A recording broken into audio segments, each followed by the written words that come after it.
آج کی ویڈیو کا موضوع ہے جناب گرلینڈو گائے، جو ہماری مارکیٹ میں دھڑا دھڑ سیل ہو رہی ہے۔ کسی کو پتہ نہیں کہ گرلینڈو گائے ہے کیا، بیچنے والی بھی اخیر کر رہے ہیں تو لینے والے کو سمجھ نہیں ہے، یا شاید گرلینڈو کے نام پہ بے تحاشا پیسہ بہا رہے ہیں۔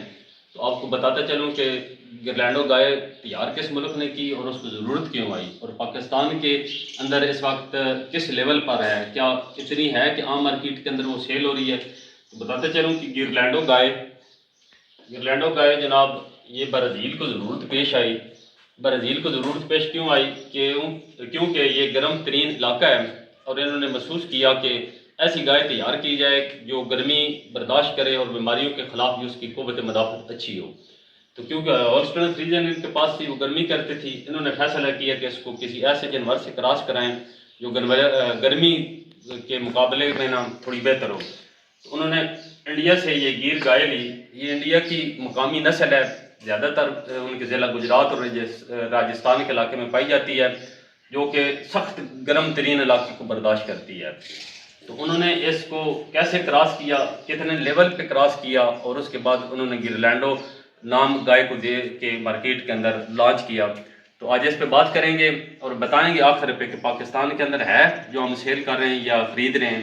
تو بتاتے چلوں کہ سب سے پہلے انہوں نے F1 میں کیا کیا، HF ہولسٹن فریزن کا اور گیر کا آپس میں کراس کرایا۔ جو اس سے آنے والا بچہ تھا وہ 50% HF کا اور 50% گیر کا۔ تو یہاں پہ بھی بات ختم نہیں ہوئی، تو انہوں نے ایک سٹینڈرڈ گرلینڈو بنانی تھی۔ وہ کیسے بنی کہ اس F1 کے اندر انہوں نے بیک کراس لیا، پھر HF کا جو یہ بچہ پیدا ہوا اس پہ انہوں نے HF کا دوبارہ کراس دیا۔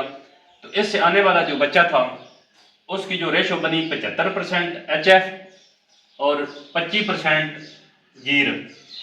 تو یہاں پہ بھی ایک سٹینڈرڈ گرلینڈو نہیں بنی، اس کو نام لوگ دے دیتے ہیں کہ گرلینڈو ہے، لیکن سٹینڈرڈ گرلینڈو نہیں ہے۔ انہوں نے پھر یہاں پہ کیا کیا، جو یہ بچہ آیا 75% HF والا جانور جمع 25% جو ہے گیر والا جانور، اس بچے پہ انہوں نے کراس کروایا جناب، جو 50% والا یہ جانور آیا تھا۔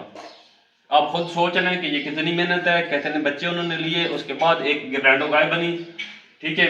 تو 25% والا انہوں نے کراس کرایا، جس کے اندر 62.5% ہولسٹن فریزن کا بلڈ اور 37.5% گیر کا بلڈ انہوں نے شامل کیا، جس کو عام زبان میں کہتے ہیں کہ 5/8 حصہ ہولسٹن فریزن کا اور 3/8 حصہ جو ہے گیر کا۔ تو یہ کمبینیشن انہوں نے بنا کے مارکیٹ کے اندر ایک لانچ کی، نام دیا انہوں نے اپنا، انہوں نے گیر بھی اس کا نام ساتھ رکھا جوڑا، تاکہ انڈیا کو بھی خوش کرنا تھا انہوں نے، اور ہولسٹن فریزن کی وجہ سے انہوں نے اس کو نام پھر دیا گرلینڈو کا، جسے کہا جاتا ہے کہ سٹینڈرڈ گرلینڈو، معیاری گرلینڈو یہ ہے۔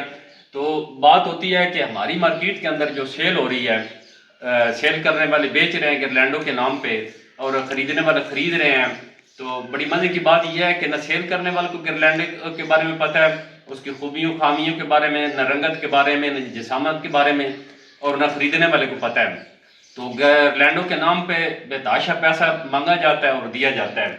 تو بتاتے چلوں کہ پاکستان کے اندر یہ امپورٹ تو ہو چکی ہے، لیکن صرف چھوٹے سے پیمانے پر ہے، جو کہ محکمہ لائف سٹاک کے پاس صرف ہے، انہوں نے ایز اے بریڈنگ اس پہ کام ہو رہا ہے، جو عام مارکیٹ کے اندر ابھی تک اویلیبل نہیں ہے، جو ہم خرید رہے ہیں۔ تو گزارش یہ تھی کہ دھوکہ کھانے کے بعد ہم کسی کو بلیم کر دیں یار فلاں نے بہت ظلم کر دیا، دھوکہ کر دیا، دھوکہ کھانے سے پہلے اپنے آپ کو سمجھیں، جو چیز خرید رہے ہیں آپ اس کے بارے میں سمجھیں، اس کے بعد انشاءاللہ جو لوگوں پہ شکوہ کرنا ہے یا نقصان کھانا ہے اس سے کافی بہتری رہے گی۔ تو اپنی دعا میں یاد رکھیے گا۔